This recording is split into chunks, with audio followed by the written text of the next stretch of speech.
Godzilla destroys Marvel universe part 3।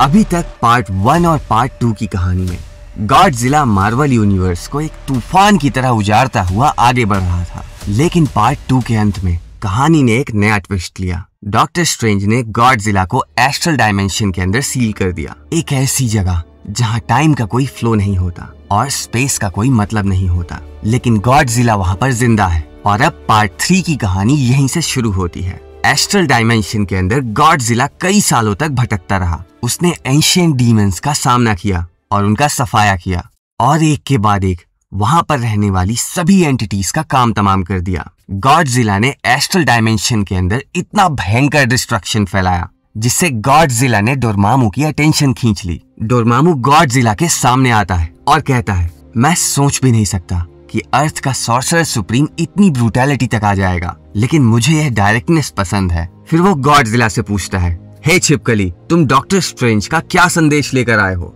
लेकिन जवाब में गॉडजिला अपने दोनों हाथों से डोरमामू को पकड़ लेता है और इसके बाद एटॉमिक बीम, और गॉडजिला मार मार कर डोरमामू को बतख बना देता है। और इतनी बुरी तरह से मार खाने के बाद डोरमामू जमीन पर गिरकर तड़पने लगता है और चुपचाप अर्थ में एक पोर्टल खोल देता है, ठीक उसी समय पर जब स्ट्रेंज ने गॉडजिला को एस्ट्रल डायमेंशन भेजा था। लेकिन इस बार गॉडजिला मैड्रिपोर में लैंड होता है। अब सीन स्विच होता है मैड्रिपोर की सड़कों पर, और गॉडजिला को सबसे पहले देखता है वुल्वरीन, और बिना टाइम वेस्ट किए वो जीन को कॉल करता है। जीन, तुमने इस छिपकली को देखा क्या? जीन कहती है, शो मी। और जैसे ही वो टेलीपैथी से लोगन की आंखों से देखती है, वो कहती है, हम तुमसे बहुत दूर हैं और 10 मिनट में पहुंचते हैं। लेकिन कुछ लोग ब्लैक बर्ड में सवार होकर फुल स्पीड में निकल जाते हैं और सिर्फ 6 मिनट्स में पहुंच जाते हैं। और जब एक्समैन गॉडजिला की लोकेशन पर पहुंचते हैं, नाइट क्रावलर, रोग, कोलासिस और गैम्बिट एक रूफटॉप के ऊपर लैंड होते हैं, और साइक्लॉप्स और प्रोफेसर एक्स ब्लैक बर्ड के अंदर एक परफेक्ट पोजीशन ले लेते हैं जिससे प्रोफेसर गॉडजिला के माइंड के अंदर घुस सके। इधर रूफटॉप के ऊपर नाइट क्रावलर कहता है, शायद छिपकली को कोई गलतफहमी है, और वो जीन से कहता है, तुम हमें आपस में टेलीपैथी से कनेक्ट कर दो। लेकिन जीन मना करती है। वो कहती है प्रोफेसर ऑलरेडी लिंक में है और कॉन्फ्लिक्ट हो जाएगा। लेकिन जीन टेलीकिनेसिस का यूज करती है और सभी एक साथ गॉडजिला के ऊपर टूट पड़ते हैं। कोलासिस वुल्वरीन को एक कैनन बॉल की तरफ फेंकता है। वुल्वरीन हवा में उड़ता हुआ सीधा गॉडजिला के चेस्ट पर चिपक जाता है जैसे कोई मच्छर हो। लोगन कुछ स्क्रैचेस मारता है और चीखता है, भाई ये तो मुझसे भी फास्ट हील करता है।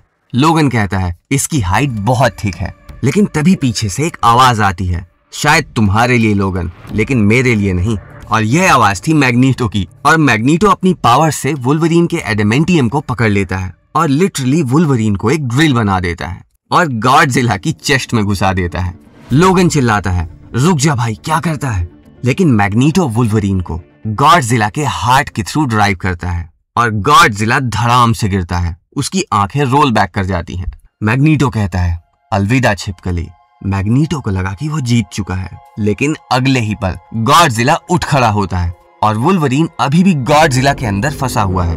और तभी गॉडजिला मैग्नीटो के ऊपर एटॉमिक ब्रेथ से ब्लास्ट करता है और अंदर से वुल्वरीन भी निकल आता है। मैग्नीटो गॉडजिला की एटॉमिक ब्रेथ से बचने के लिए एक शील्ड बनाता है, लेकिन शील्ड के साथ ब्लास्ट के प्रेशर से वुल्वरीन और मैग्नीटो दोनों पीछे उड़ जाते हैं। वुल्वरीन कहता है, मैग्नीटो, मैं तुझे छोड़ूंगा नहीं इसके लिए। अब सीन स्विच होता है वकांडा में, जहां गॉडजिला से लड़ने के लिए एक फॉर्मिडेबल मशीन बनाई जा रही है। शूरी ब्लैक पैंथर से कहती है, क्या आप श्योर हो यहाँ पर बैनर को लाना सेफ होगा? ब्लैक पैंथर कहता है, हाँ, क्योंकि हमें अपने प्रोजेक्ट को कंप्लीट करने के लिए वक्त चाहिए।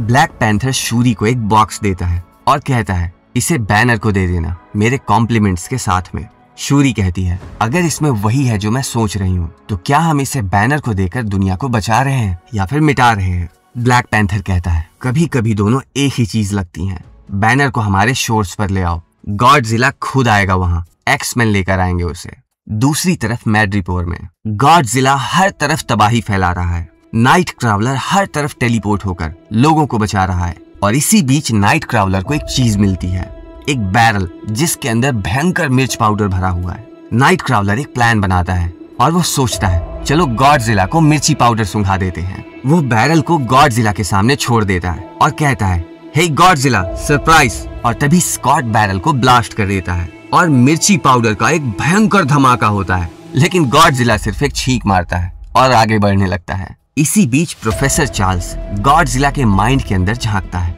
और वहां उसे सिर्फ डार्कनेस दिखाई देती है और वो समझ जाता है गॉडजिला को समझाना इम्पॉसिबल है। और तभी ब्लैक पैंथर का मैसेज आता है। वो प्रोफेसर से कहता है गॉडजिला को वकांडा ले आओ। दूसरी तरफ गैम्बिट और रोग दोनों लेडी लक कैसीनो के ऊपर खड़े हैं और उनके पास एक भयंकर प्लान है।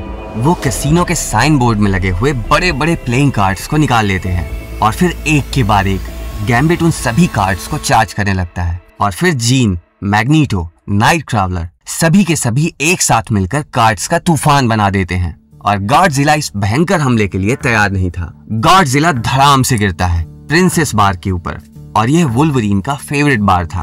वुल्वरीन कहता है मेरा बार, आई हेट दिस लिजर्ड। और इसी बीच प्रोफेसर चार्ल्स ब्लैक पैंथर के माइंड को गॉडजिला से लिंक कर देता है। ब्लैक पैंथर कहता है हे नामुराद छिपकली, ब्लैक पैंथर तुम्हें चैलेंज करता है और अगर तुम्हारे अंदर हिम्मत है तो वकांडा के असली राजा का सामना करो। और गॉडजिला ब्लैक पैंथर के चैलेंज को एक्सेप्ट कर लेता है और समुंदर की तरफ आगे बढ़ने लगता है। और अब यहाँ पर एक इंटरेस्टिंग डिटेल है। गॉडजिला से मार खाने के बाद डोरमामू अभी भी वहीं पर पड़ा है। डोरमामू कहता है डॉक्टर स्ट्रेंज, इस बार मैंने तुझे माफ नहीं करना। तूने अच्छा नहीं किया मेरे साथ, मैं तुझे छोड़ूंगा नहीं इसके लिए। अब सीन स्विच होता है एक्समैन के सुपरसोनिक एयरक्राफ्ट ब्लैकबर्ड के अंदर। वुल्वरीन मैग्नीटो को देखकर घूरता है और कहता है अगर अगली बार तूने मुझे ड्रिल बनाया तो मैं तुझे फोड़ डालूंगा। अब सीन वकांडा में स्विच होता है। हल्क वकांडा पहुंच चुका है और गॉडजिला का इंतजार कर रहा है। और जैसा कि ब्लैक पैंथर ने प्लान किया था, शूरी बैनर को वह बॉक्स दे देती है और कहती है कॉम्प्लीमेंट्स फ्रॉम टीचाला। बैनर बॉक्स को खोलता है और अंदर पिम पार्टिकल्स दिखाई देते हैं। ब्रूस अपने ऊपर देखता है और उसे एक जायंट वाइब्रेनियम का हैमर और एक्स दिखाई देती है। बैनर मुस्कुरा कर कहता है ऑलराइट हल्क, अब साइज बढ़ाने का वक्त आ चुका है। अब पार्ट 3 की कहानी यहीं पर खत्म हो जाती है और पार्ट 4 के अंदर और भी मजा आने वाला है क्योंकि अब मुकाबला होगा असली ताकत का, हल्क वर्सेस गॉडजिला। और पार्ट 4 की कहानी आप इस वीडियो में देख सकते हैं।